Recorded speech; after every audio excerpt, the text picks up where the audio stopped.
সুপ্রিয় দর্শকবৃন্দ, শুভেচ্ছা, স্বাগতম। গত 12 বছরে 110টি ছবিতে অভিনয় করেছেন মৌসুমী, নির্দেশনাও দিয়েছেন। তাকে নিয়ে গত 2 সপ্তাহ ধরে আমরা কথা বলছি। আরো অনেক কিছু জানবার আছে তার কাছ থেকে। তাই অভিনেত্রী মৌসুমীকে নিয়ে শুরু হচ্ছে আমার ছবির এই পর্যায়ের 3য় পর্ব। আমার ছবি, চলমান জীবনের ছবি, আমার ছবি বলে তাদের কথা, মূর্ত করেন যারা মনের কথা, তারাই বলেন কথা আমার ছবিতে, বিনোদিত হই যাদের ভাবনাতে।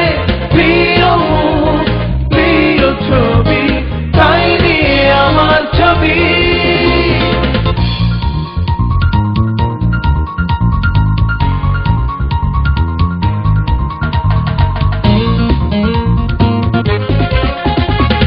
'আঁকেন যারা স্বপ্নের ছবি, প্রিয় মুখ, প্রিয় ছবি, আমার ছবি, আমার ছবি, আমাদের চলচ্চিত্রের ছবি।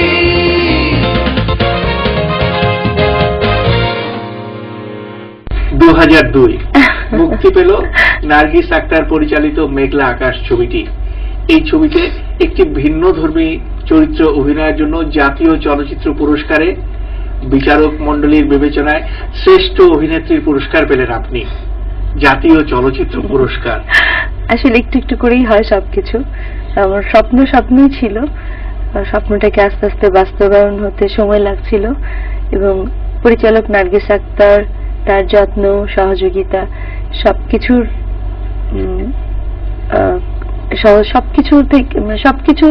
আমি ওই ছবিতে পেয়েছিলাম বলেই হয়তো আমি ছবিতে চরিত্রকে ফুটিয়ে তুলতে পেরেছি। এগুলা কেন আনছেন এগুলা? কেন আমার সাজাইতে চান? কেন আরো সুন্দর করে দেখতে চান? আমার ফুসলে আমার দেহটারে নষ্ট করার জন্য? ছবির নাম উত্তেজিত। পরিচালক আহমেদ নাসির, গাজী মাজহারুল আনোয়ারের ছবি আর্তনাদ। অভিনয় করলেন মৌসুমী।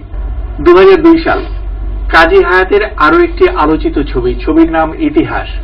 এই ইতিহাসে ব্যতিক্রমধর্মী আরো একটি চরিত্রে অভিনয় করলেন মৌসুমী। এবারও লক্ষ্য করলাম এই ছবিতে আপনার বিপরীতে কেউ নেই, ভিন্ন একটি চরিত্র। হ্যাঁ, খুব চ্যালেঞ্জিং একটি চরিত্র ছিল। আসলে এবছর মেঘলা আকাশ না থাকলে ওই চরিত্রটিও বোধহয় পুরস্কার পাওয়ার সম্ভাবনা ছিল খুবই। আব্বা, নিজের সঙ্গে নিজে প্রতারণা করতে তোমার কষ্ট হচ্ছে না?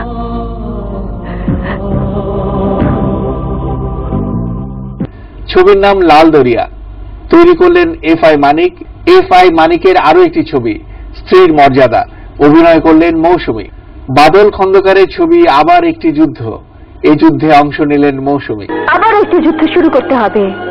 আমরা যদি দুজনে মিলে একটি যুদ্ধ শুরু করি, তবে তুমি আমি শুধু থাকবো না, তখন দেখবে আমাদের পেছনে হাজার হাজার লক্ষ লক্ষ কোটি কোটি মানুষ এসে ভিড় করবে। 2003 সালেও অনেকগুলো ছবিতে অভিনয় করলেন মৌসুমী। একটি চাই ক্ষমতা। পরিচালক শহীদুল ইসলাম খোকন। এই ভোরের শিশির, ঢেউ বয়ে যাওয়া নদীর দুটি। 2003 সালের ছবি সত্যের বিজয়। পরিচালক সোহানুর রহমান সোহান। দেলোয়ার জাহান ঝন্টুর ছবি বীর সৈনিক। 2003 সাল মুক্তি পেল এফআই মানিকের 2 বধূ 1 স্বামী। আমরা লক্ষ্য করলাম মৌসুমী এবার অভিনয় করলেন শাবনূরের সঙ্গে। শাবনূর মৌসুমী একসাথে কেমন লেগেছে অভিনয় করতে শাবনূরের সঙ্গে? খুবই ভালো লেগেছে। সে খুবই গুণী অভিনেত্রী। আমার কাছে মনে হয়েছে যে অসাধারণ। হৃদয় আমার স্বামী, তাই বিয়ে হতে পারে, কিন্তু হৃদয়কে স্বামী বলে তুমি কখনোই পাবে না। আমি তোমার কাছ থেকে হৃদয়কে কেড়ে নিয়ে যাবই। পৃথিবীর সবকিছু চাইলেই কেড়ে নেওয়া যায়, কিন্তু স্ত্রীর কাছ থেকে স্বামীকে কেড়ে নেওয়া যায় না। ছবির নাম মিনিস্টার। নাম শুনে বোঝা যাচ্ছে পরিচালক কাজী হায়াত। কাজী হায়াতের এই ছবিতে অভিনয় করলেন মৌসুমী। ছবিটি মুক্তি পেল 2003 সালে।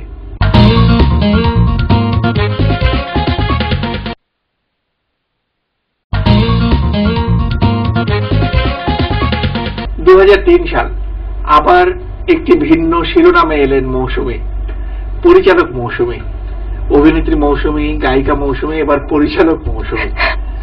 পরিচালক কি করে হলেন? আমি আসলে কিছু কিছু কাজ করি হঠাৎ করি। আমার জীবনে সবচেয়ে সাফল্য এবং সবচেয়ে অবাক করা কাজগুলোই আমার হঠাৎ করে করা।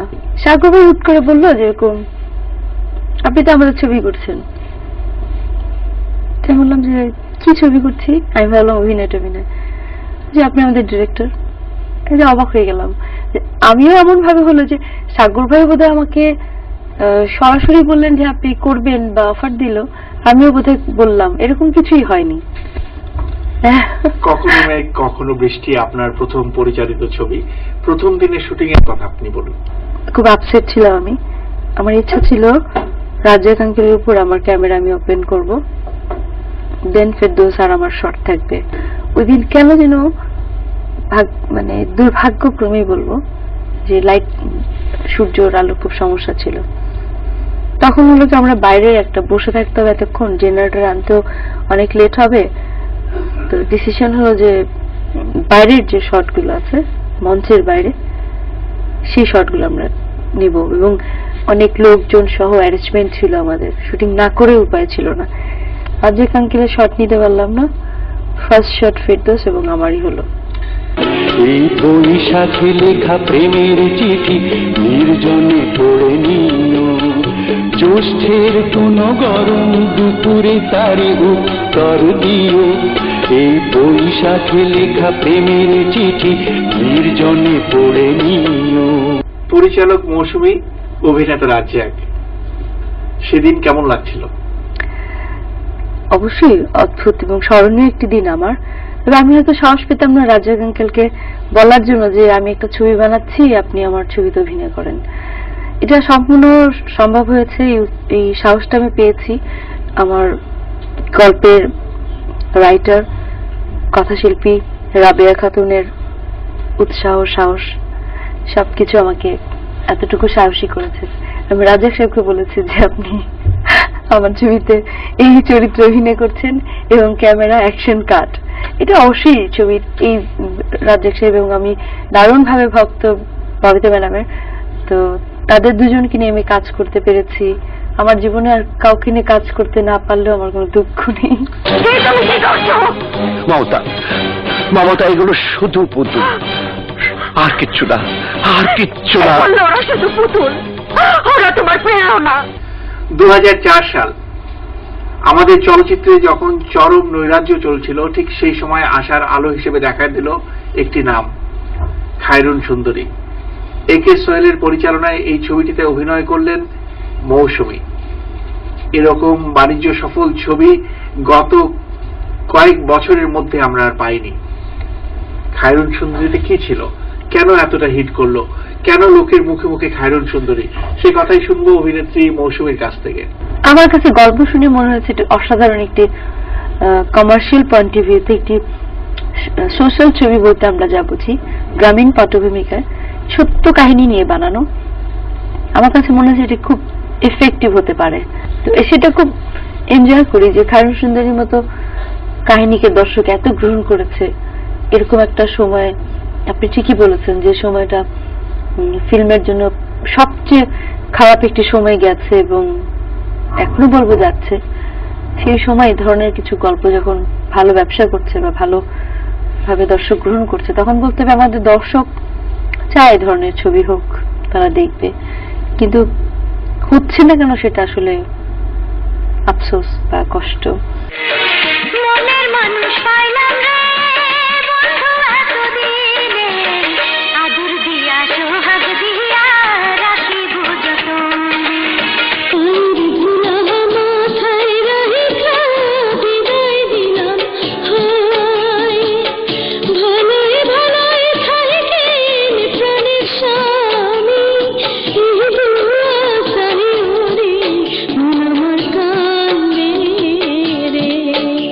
সোহানুর রহমান সোহানের আরো একটি ছবির নাম স্বামী ছিনতাই, মুক্তি পেল 2004 সালে, চলছে 2005। মুক্তি পেয়েছে এস আলম শাকির পরিচালনায় রক্তে আমার আগুন। এই ছবিতে অভিনয় করলেন মৌসুমী।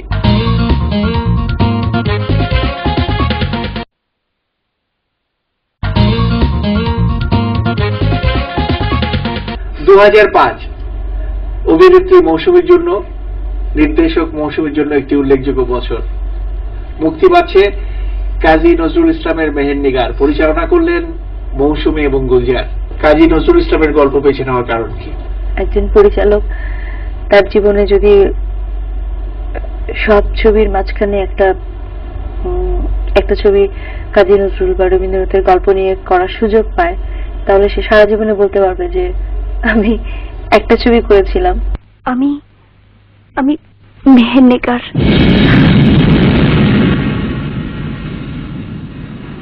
ইউসুফ আমাকে এই নামেই ডাকে। ইউসুফ কোথায়? তিনি তো এখানে নেই। পাত্রপাত্রী সম্পর্কে বলুন, আপনার পরিচালনার বিভিন্ন অভিজ্ঞতার কথা বলুন এই ছবিটির ক্ষেত্রে। এই ছবিটি মেইন পাত্রপাত্রী হচ্ছে ফেরদৌস, ইরিন এবং আমি।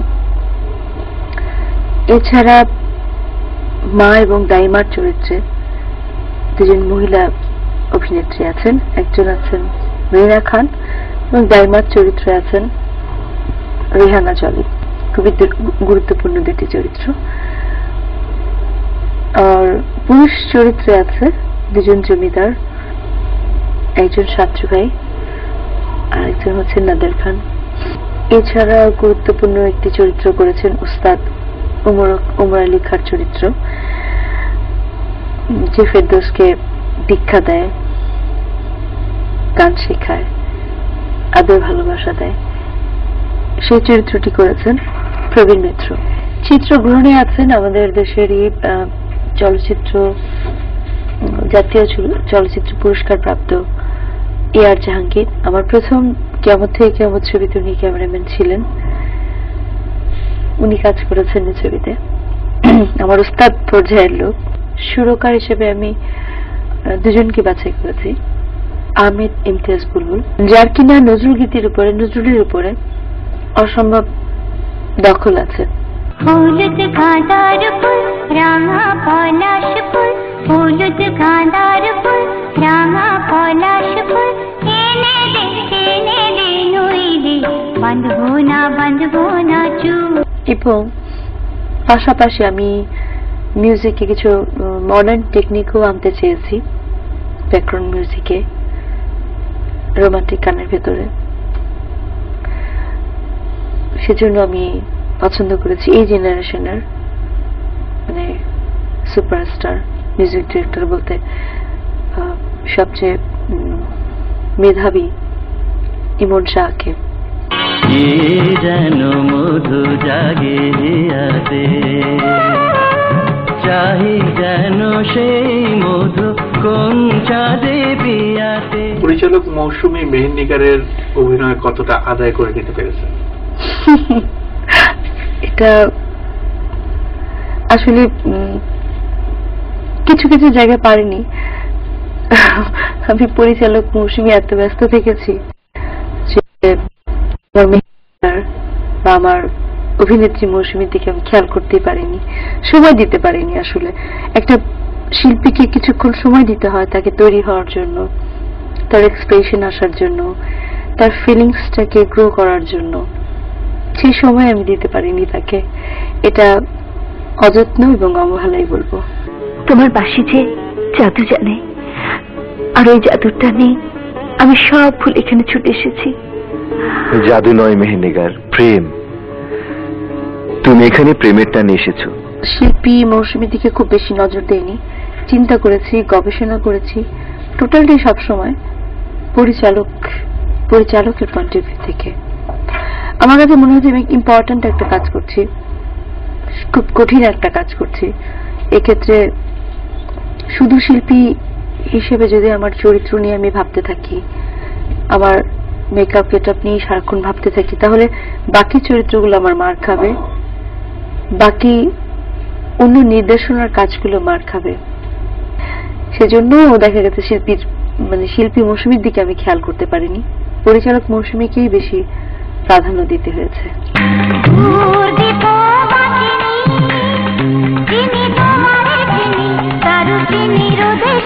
তুমি বিদেশে নিগো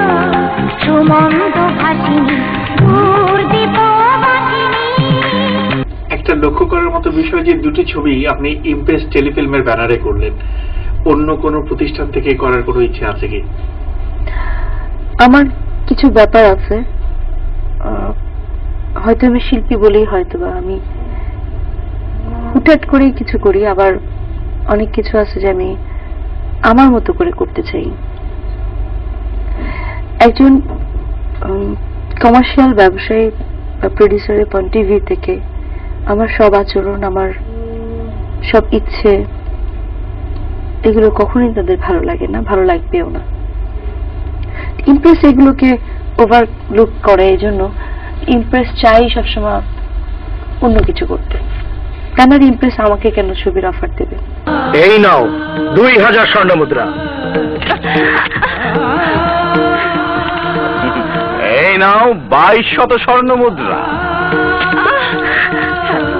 যে জন্মের উপর তোমার কোনো হাত নেই তার জন্য তুমি দোষী নও, কিন্তু এখন যদি তুমি সব জেনে শুনে পবিত্র পথে না চলে পাপের পথে চলো, তবেই তুমি দোষী হবে। দর্শকরা অধীর আগ্রহে অপেক্ষা করছে মেহের নিগারের জন্য। আপনার সেই প্রিয় দর্শকদের কিছু বলবেন আপনি মেহের নিগার সম্পর্কে? দর্শকদের জন্যই ছবিটি বানাচ্ছি আমি। দর্শকদের ভালো লাগবে কিনা সেটা অত ভেবে বানাচ্ছি না। আমি সবসময় ফিল করি আমার যদি ভালো না লাগে দর্শকের ভালো লাগবে না। আমার মন থেকে যেটা যখন মনে হয় যে এটা করা উচিত, এই ক্যারেক্টারটা এটা করবে বা এই জায়গাটা এরকম হওয়া উচিত, সেটা ভুল হোক, আমার চোখে তাৎক্ষণিকভাবে যখন মনে হয়েছে যেটা ঠিক বা এটা ভালো লাগবে, আমি সেটা করেছি। এখন দর্শকদের ভালো লাগবে কিনা, এটা দর্শক যদি দেখে মনোযোগ সহকারে ছবিটি, হয়তো আমার ফিলিংস গুলো ধরতে পারবে। কষ্ট করে স্টুডিওতে আসার জন্য, শারীরিক অসুস্থতা থাকার পরেও আমাদেরকে সময় দেওয়ার জন্য আপনাকে অনেক অনেক ধন্যবাদ। প্রিয় দর্শকদেরও অনেক ধন্যবাদ, আপনাকে অনেক ধন্যবাদ। আমি খুব এনজয় করেছি। থ্যাংক ইউ সবাইকে।